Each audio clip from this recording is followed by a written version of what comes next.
नमस्कार, खबरों की खबर में आपका स्वागत है। मैं हूं संकेत उपाध्याय। करोड़ों लोगों की खबर बताने वाला मीडिया जब खुद खबर बन जाए तो आप सोच लीजिए कि स्थिति कितनी गंभीर है। दरअसल आज जो मामला हुआ वो था सुप्रीम कोर्ट में सुदर्शन न्यूज के एक यूपीएससी जिहाद नाम के नफरती न्यूज प्रोग्राम के ऊपर फैसले पर, जिस पर सुप्रीम कोर्ट ने रोक लगा दी। लेकिन सुप्रीम कोर्ट ने आगे भी बहुत सारी चीजें बोली जो कि हम लोगों को झकझोर देना चाहिए। दरअसल ऐसी स्थिति मीडिया में आ गई है कि अब सुप्रीम कोर्ट को समय निकाल करके टिप्पणी करनी पड़ रही है कि अब आप ठीक कीजिए। यह सेल्फ रेगुलेशन की भी एक बहुत बड़ी कमी है हिंदुस्तानी मीडिया में, जो हम नफरती मीडिया बन गए हैं। लेकिन इस बीच हम अपनी सरकार से क्या उम्मीद रखें? सरकार अपने आप को कहां पाती है? इसी सुप्रीम कोर्ट में सुदर्शन न्यूज के कार्यक्रम पर सरकार का रवैया यह था कि देखिए, हम तो फ्रीडम ऑफ स्पीच में विश्वास रखते हैं। इंफॉर्मेशन ब्रॉडकास्टिंग मिनिस्ट्री ने इस प्रोग्राम को क्लियरेंस भी दे दी।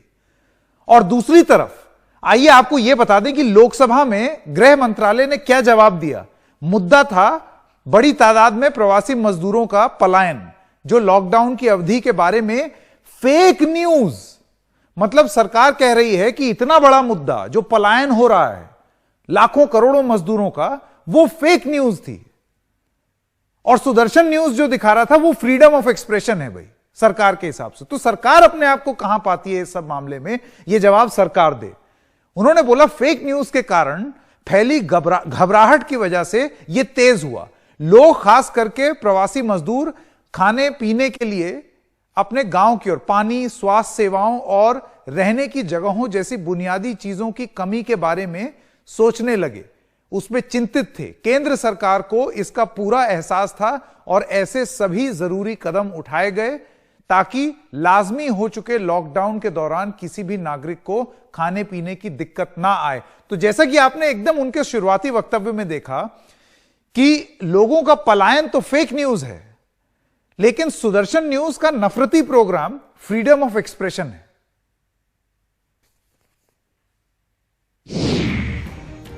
नफरती न्यूज पर सुप्रीम कोर्ट की गाज। सुदर्शन का यूपीएससी जिहाद प्रोग्राम रोका। कोर्ट के आदेश के टीवी न्यूज के लिए क्या है मायने? क्या यह नफरती न्यूज के अंत की शुरुआत है? खबरों की खबर में आज अभिव्यक्ति की आजादी बनाम नफरती न्यूज पर लगाम।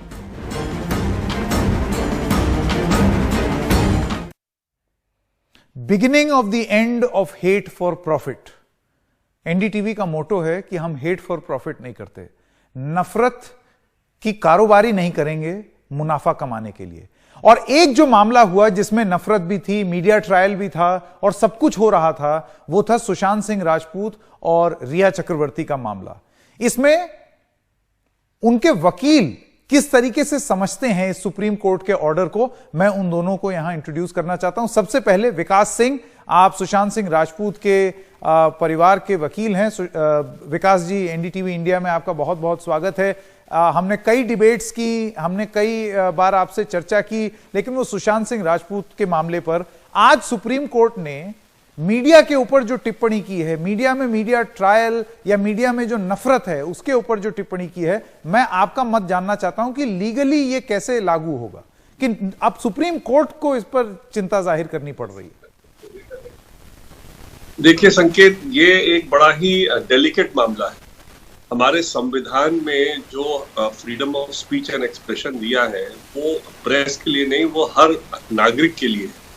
और जब कॉन्स्टिट्यूएंट असेंबली में जब डिबेट हो रहा था कि प्रेस के लिए जब कोई फ्रीडम, जैसे आपने अगर अमेरिकन कॉन्स्टिट्यूशन कभी अगर उसकी बात की होगी तो अमेरिकन कॉन्स्टिट्यूशन में स्पेसिफिकली बोला है press and the citizen of the country, दोनों के लिए freedom of speech and expression है।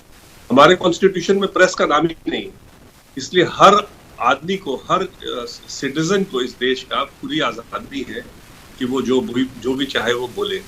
लेकिन जो आज के दिन में जो हो रहा है मीडिया के माध्यम से, और मैं इसमें बहुत स्ट्रॉन्ग व्यूज रखता हूँ कि मीडिया को इसमें सेल्फ रेगुलेट करना पड़ेगा। जो मीडिया जिस तरह से आज के दिन, आपको याद होगा जब ये 26 नवंबर का जब इंसिडेंट हुआ था मुंबई वाला, तो जब वो हेलीकॉप्टर से जब कमांडोज उतर रहे थे होटल में रेस्क्यू ऑपरेशन के लिए, तो कई मीडिया वाले उसको भी दिखा रहे थे कि कमांडोज कैसे उतर रहे हैं। अगर मान लो उनके पास अगर कोई सैटेलाइट टीवी हो और उसके माध्यम से वो अगर देख रहे हो कि हाँ ये कमांडोज अभी इस समय उतर रहे हैं, तो बड़ा इजी टारगेट हो जाएगा ना हमारा। तो कहीं ना कहीं मीडिया को एक अपने, और जहां तक ट्रायल की बात है, आपने सुशांत सिंह राजपूत की बात की, मेरा ये मानना है कि शुरू में मीडिया का आना इम्पोर्टेंट इसलिए था कि मुंबई पुलिस इसको एक दिशा नहीं दे रही थी, एक अलग दिशा में ले जा रही थी। लेकिन जब से सीबीआई आ गई है, जब से इन्वेस्टिगेशन प्रॉपर चल रहा है, तब से मेरे हिसाब से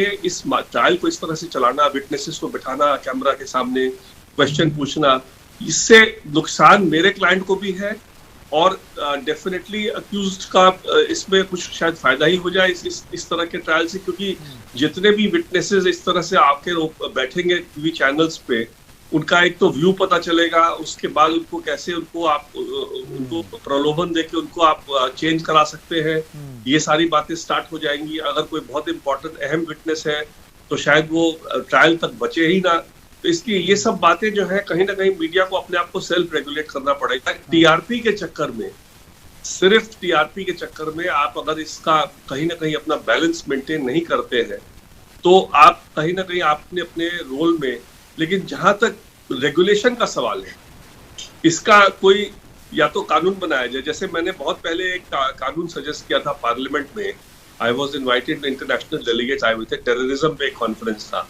मैंने कहा था कि जो टेररिस्ट है वो सिर्फ पब्लिसिटी के लिए इंटरेस्टेड है, वो जितना बड़ा धमाका उतनी ज्यादा पब्लिसिटी। तो टेररिस्ट का क्या ऑर्गेनाइजेशन है, क्या वो चाहता है, क्या उसके ऑब्जेक्टिव्स है, उसको मीडिया से रिस्ट्रेन किया जाए। तो अगर ये करेंगे तो कहीं ना कहीं टेररिज्म से उसको वो होगा। उसी तरह से अक्यूज्ड को अगर आप मीडिया के सामने लाते हैं ज्यादा, तो अगर वो इनोसेंट है तो उसका रेपुटेशन लाइफ लॉन्ग खराब हो जाता है। अगर वो गुनहगार है और कहीं वो अक्विट हो जाता है तो यही मीडिया पब्लिसिटी को लेकर के वो एमपी और एमएलए बन जाता है। इसलिए किसी भी तरह से अगर आप इसको देखें, ये मीडिया ट्रायल जो है या मीडिया पे पब्लिसिटी, अक्यूज का खास करके बहुत ज्यादा मीडिया पे आना, मेरे को याद है अबू सालेम में मैं स्पेशल प्रोसिक्यूटर था, अबू सालेम के लिए 30-30 कैमरा आ जाते थे वहां पे ट्रायल जब उनका होता था यहाँ 30 हज़ारी कोर्ट में। तो ये क्यों इस तरह से मीडिया इस तरह से, कहीं ना कहीं एक सेल्फ रेगुलेशन तो होना चाहिए। लेकिन विकास जी, मैं आपसे देखिए विकास जी, सेल्फ रेगुलेशन की क्या स्थिति है वो तो आप जानते ही हैं, क्योंकि सेल्फ रेगुलेशन अगर बहुत इफेक्टिवली हो रहा होता तो सुप्रीम कोर्ट को ये टिप्पणी नहीं करनी होती ना। मैं आपसे ये जानना चाहता हूं, सुप्रीम कोर्ट का ये कहना है कि 5 बहुत ही वरिष्ठ और सम्मानित लोग वो बैठ करके रेगुलेशंस तय करें, आप इसको किस तरीके से मानते हैं? ये ऑब्जर्वेशन है मेरे समझ से बहुत अच्छा ये सुप्रीम कोर्ट की तरफ से एक ये इनिशिएटिव है। और अगर कुछ लोग आए इसमें और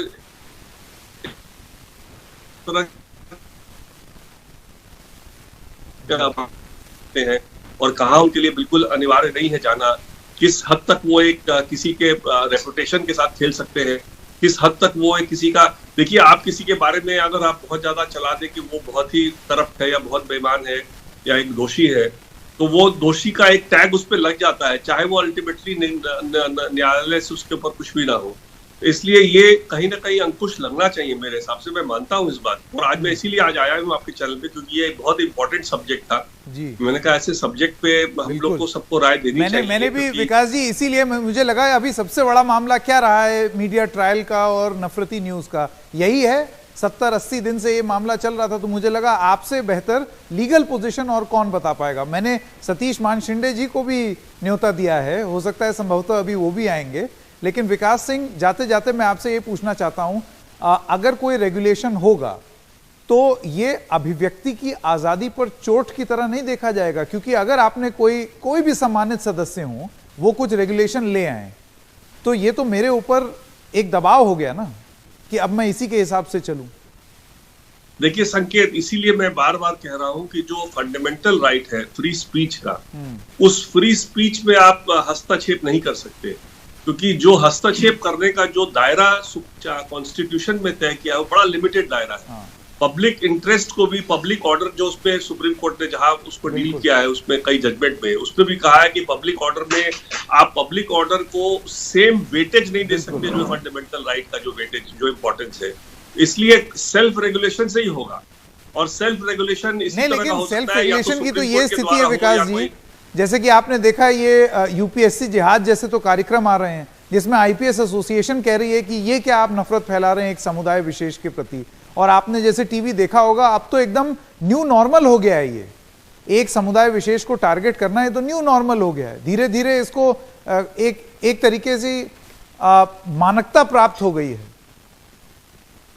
ये संकेत दुख की बात यह है कि इसको जहां तक न्यू नॉर्मल कुछ चैनल्स दिखा रहे हैं, दूसरे चैनल्स कुछ अगर हल्का सा भी कुछ अगर एंटी दिखा देते हैं तो उनपे, आज मैं विनोद दुआ का केस कर रहा हूँ, विनोद दुआ पे सेडिशन का चार्ज लगा हुआ है। बताइए कहाँ से सेडिशन? खाली क्योंकि उन्होंने एक गवर्नमेंट को क्रिटिसाइज किया है कि गवर्नमेंट के काम में उनका व्यू है, वो उनके हिसाब वो गलत भी हो सकते हैं और वो कॉन्स्टिट्यूशन परमिट करता है उनको, लेकिन उसके लिए उनको सेडिशन का चार्ज उन पे लगाया जाए। कल उसकी इनफैक्ट बहस है और इसीलिए ये मुद्दा मेरे हिसाब से आज बहुत ही इम्पोर्टेंट है कि इस तरह का जो एक यूनिफॉर्मिटी होना चाहिए एक तो freedom of speech and expression में। ये नहीं कि हाँ कोई किसी को आप बोले कि हाँ ये तो बिल्कुल फ्री है, जो चाहे बोल रहा है, वो फ्री स्पीच का।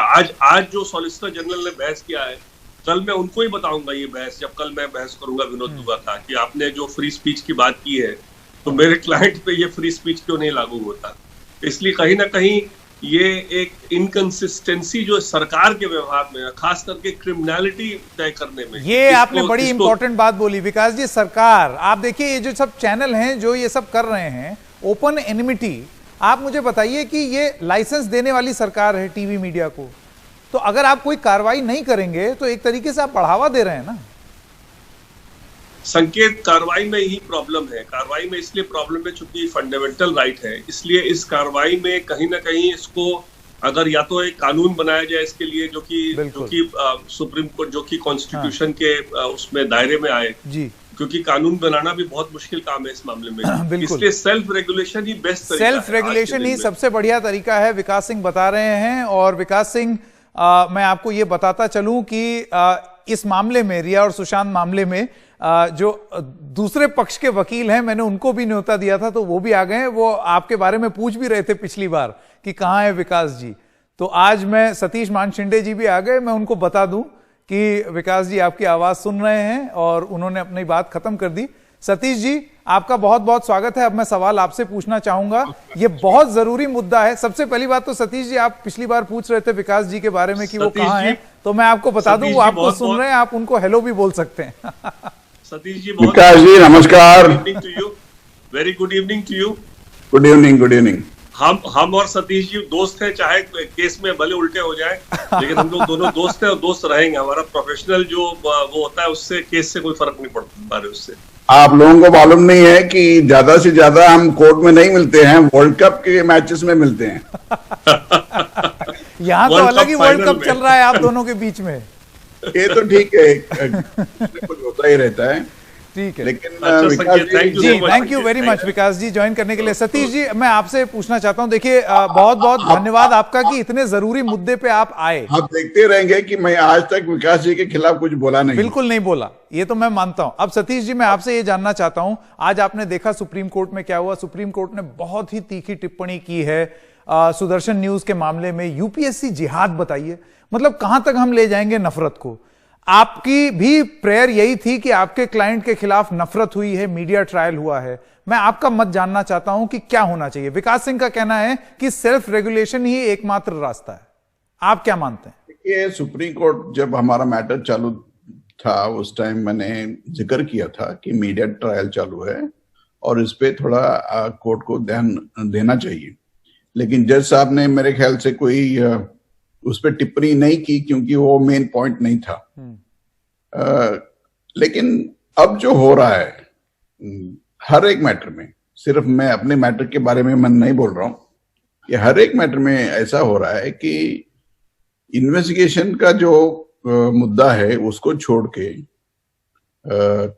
इन्वेस्टिगेशन करती है इन्वेस्टिगेटिंग एजेंसी, महाराष्ट्र पुलिस या Mumbai police, UP police, Bihar police, CBI, ED, NCB, वो अपने काम में बिजी है। लेकिन जो प्रेस में चल रहा है उसके वजह से मेरे ख्याल से इन्वेस्टिगेटिव एजेंसी पे बहुत दबाव आ रही है। और जब मेरे क्लाइंट का जो स्टेटमेंट हो रहा था एक दूसरे मैटर में, सीबीआई वालों ने पूरा टीवी लगा के उस पे ध्यान रख के उसके बेसिस पे इन्वेस्टिगेशन कर रहे थे। तो इतना इन्फ्लुएंस हो रहा है मीडिया ट्रायल के किसमें, वजह से। रिया वाले मामले में? नहीं, दूसरे मैटर में। अच्छा, दूसरे मैटर में मैं बहुत से क्रिमिनल, मेरा सिर्फ क्रिमिनल प्रैक्टिस है, अच्छा, इसलिए मेरे पास बहुत से, मतलब टीवी देख के सीबीआई ये तय कर रही थी कि क्या करना है? बिगड़ लोग भी आते हैं और आपने देखा होगा। तो मैं यही रिक्वेस्ट कर सकता हूं मीडिया पे, electronic as well as print, ज्यादा से ज्यादा मीडिया अपना इलेक्ट्रॉनिक प्रिंट पे, प्लीज, सुप्रीम कोर्ट ने बहुत से मैटर में कहा है कि मीडिया अच्छी काम कर रही है, लेकिन जो आप ऐसे मैटर में इंटरफेयर करते हो, उसके वजह से इन्वेस्टिगेशन का पूरा मुद्दा ही दूसरा हो सकता है। और कानून के वजह से प्रेस फ्रीडम है, लेकिन आर्टिकल 19(1) से यही मतलब होता है कि रिस्ट्रिक्शंस हर फंडामेंटल राइट पे हो सकती है। Media should self regulate, media should not allow. आज सॉलिसिटर जनरल साहब नहीं, लेकिन सतीश जी सेल्फ रेगुलेट तो नहीं हो रहा ना। आज सुप्रीम कोर्ट में सॉलिसिटर जनरल जी ने बताया कि media is supreme, journalist is supreme, लेकिन अच्छा, आज तक हम लोगों ने सुना है कि कॉन्स्टिट्यूशन सुप्रीम है, एब्सोल्युटली, पार्लियामेंट सुप्रीम है, we the people are supreme. तो media should be regulated. Bombay high court में भी ये मुद्दा चालू है, चीफ जस्टिस साहब की बेंच के सामने वो मैटर चल रही है। वहां पे जज साहब ने बताया है कि there needs to be regulation of the electronic and print media, क्योंकि जो इंटरफियरेंस हो रही है आजकल, ये मेरे ख्याल से टोटली अनवारंटेड है। और आप देखते रहेंगे कि बहुत से चैनल्स, मैं आपके चैनल को ब्लेम नहीं करता हूं, लेकिन बहुत से चैनल्स है हमारे देश में जो कोई लिमिट नहीं समझते हैं। सुप्रीम कोर्ट ने कॉशन करने के बाद भी, दिल्ली हाई कोर्ट कॉशन करने के बाद भी, बॉम्बे हाई कोर्ट कॉशन करने के बाद, मतलब वो अपने आप को सुप्रीम समझते हैं, अपने आप को सुप्रीम समझ रहे हैं। उन लोगों को ध्यान रखना चाहिए कि हमारे देश में कानून के सिवा कोई सुप्रीम नहीं है।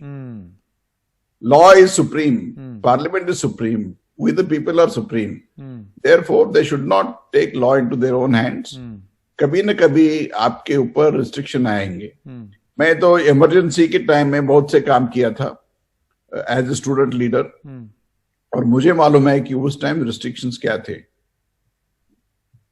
मेरा डर यही है कि कहीं वैसी स्थिति ना आ जाए। अगर ये लिमिट ज्यादा पार कर दे, वही स्थिति वापस नहीं आए हमारे देश में। बहुत बड़ी बात कही सतीश मानशिंडे, आपने बहुत बड़ी बात कही। उम्मीद यही जताते हैं कि ऐसी स्थिति दोबारा ना आए, क्योंकि वो एक कलंक, सही मायने में कलंक होगा, और उसके लिए हम खुद जिम्मेदार होंगे। वो लोग जिम्मेदार होंगे जो कि आज की डेट में अपने आप को सुप्रीम मानते हैं। सुप्रीम कानून है, जैसा कि सतीश मानशिंडे ने कहा। बहुत बहुत धन्यवाद सतीश जी एनडीटीवी से बात करने के लिए। तो आपने देखा दो वरिष्ठ वकील, और दोनों क्या बोल रहे हैं, कानून की बात बता रहे हैं। अभी भी समय है, ऐसे सुप्रीम एंकर भी सुध ले लें, और जिस सुप्रीम एंकर को लोग देख करके सुप्रीम मजा ले रहे हैं, वो भी सुध ले लें।